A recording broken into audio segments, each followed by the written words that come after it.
ഈ വീട്ടിൽ വിശന്ന് വലഞ്ഞിരിക്കുന്ന ഒരാളെ വണ്ടിയും കൊണ്ടുപോയി വിളിച്ചുകൊണ്ട് വന്ന് ഒരു കസേരയൊക്കെ ഇട്ട് ഇരുത്തി ഇലയൊക്കെ ഇട്ട് അതിൽ തൊടുകറിയൊക്കെ വെച്ചതിന് ശേഷം ഒരു 1/4 മണിക്കൂർ ഇരുത്തുകയാണ്. ഇരുത്തിയതിന് ശേഷം വന്നിട്ട് പറയണേ ചോറില്ല കേട്ടോ, ഇനി വീട്ടിൽ പോയിക്കോ, എങ്ങനെ ഇരിക്കും? അതായിരുന്നു ഇന്നിപ്പോ നമ്മുടെ വിസു ഗുരുജി വന്ന സന്ദർഭത്തിൽ നമ്മുടെ DGP മാഡത്തിന് സംഭവിച്ചത്. ഇങ്ങനെ ഒരു നാണക്കേട് വല്ല കാര്യം ഉണ്ടായിരുന്നു? സംഘപരിവാറുകാർ കാര്യം കാണാൻ വേണ്ടി ഒരു കറിവേപ്പിലയായിട്ട് ഉപയോഗിച്ചതാണെന്ന് ഇതും മനസ്സിലായിട്ടില്ല. വിളിച്ചുകൊണ്ട് വന്ന് ഒരു കസേരയിട്ട് അവിടെ ഇരുത്തിയതിനു ശേഷം അറിയാലോ IPS ആണ്, ഇപ്പൊ വരും വിസു ഗുരുജി പരിചയപ്പെടാം, കണ്ടിട്ട് മൈൻഡ് ചെയ്തില്ല.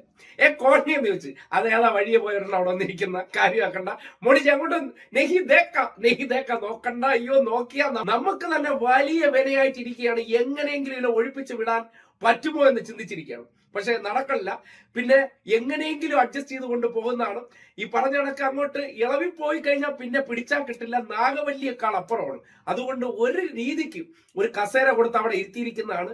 ആ കസേരയിൽ നിന്നെങ്ങാനും കിട്ടിയില്ലെങ്കിൽ ഇന്ന് ഇതിന്റെ ചുറ്റാകെ നടന്ന് മറ്റേ ഉടവാളുമായിട്ട് ഉറഞ്ഞു തുള്ളിയേനെ. അതുകൊണ്ട് നമ്മൾ പ്രശ്നം ഉണ്ടാക്കാതിരിക്കുക ഒരു കസേര കൊടുത്തു എന്നേ ഉള്ളൂ.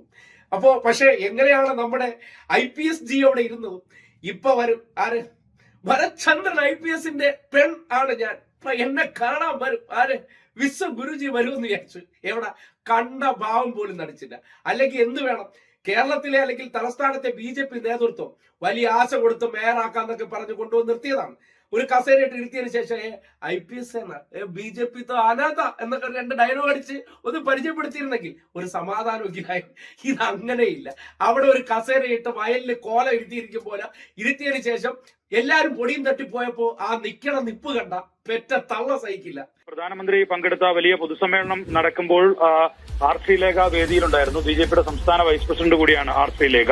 അവർ ഒരു ഭാഗത്ത് ഇരിക്കുക മാത്രമാണ് ചെയ്തത്. പ്രധാനമന്ത്രിയുടെ അടുത്തേക്ക് പോകാനോ പ്രധാനമന്ത്രിയുമായി സംസാരിക്കാനോ ഒന്നും തയ്യാറായില്ല. ഒപ്പം തന്നെ മുതിർന്ന BJP നേതാക്കളുമായി ഒന്നും ഒരു തരത്തിലുള്ള സംസാരവും ആ ഘട്ടത്തിലൊന്നും R ശ്രീലേഖയുടെ ഭാഗത്തുനിന്നുണ്ടായിരുന്നില്ല. പരിപാടി കഴിഞ്ഞ് നരേന്ദ്രമോദി എല്ലാവരോടും യാത്ര പറഞ്ഞ് നേതാക്കളൊക്കെ കൂടെ ചെന്ന് യാത്രയാക്കുന്ന ഘട്ടത്തിൽ ശ്രീലേഖ മാറി നിൽക്കുന്നതാണ് ദൃശ്യങ്ങളിൽ കാണുന്നത്. അപമാനിക്കപ്പെട്ട് നിന്ന് ദയനീയമായി നോക്കുകയാണ്. ഇറങ്ങി പോണതിന് മുന്നേ ഒരു ടാറ്റയെങ്കിലും തരുന്നു, അതുപോലും കൊടുത്തില്ല.